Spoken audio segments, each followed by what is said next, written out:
लोकांच्या मनात एक अशी भावना आहे की उद्धवजींना काही राजकारणामध्ये फार रस नव्हता, त्यांना भरीस पाडण्यात आलं. हे कितपत खरं आहे? जेवढं मला समजतं किंवा जेवढं मी बघितलं ही गोष्ट खरी आहे. यामागे जर कोणी महत्वाकांक्षा जर कोणाची असेल तर ती रश्मी उद्धव ठाकरे यांची होती. यांची होती की यांना कुठेतरी हवं होतं की माझा नवरा मुख्यमंत्री बनावा, माझ्या मुलाच्या हातात सत्ता यावी.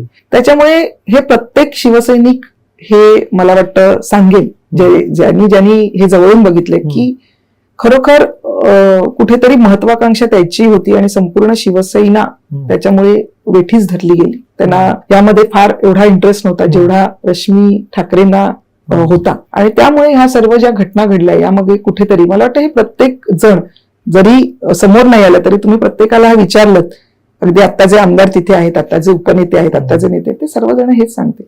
परंतु कदाचित आतापर्यंत कोणी हे समोर उघडपणे बोललेलं नाही नक्की ह्या गोष्टी कोणामुळे घडल्या.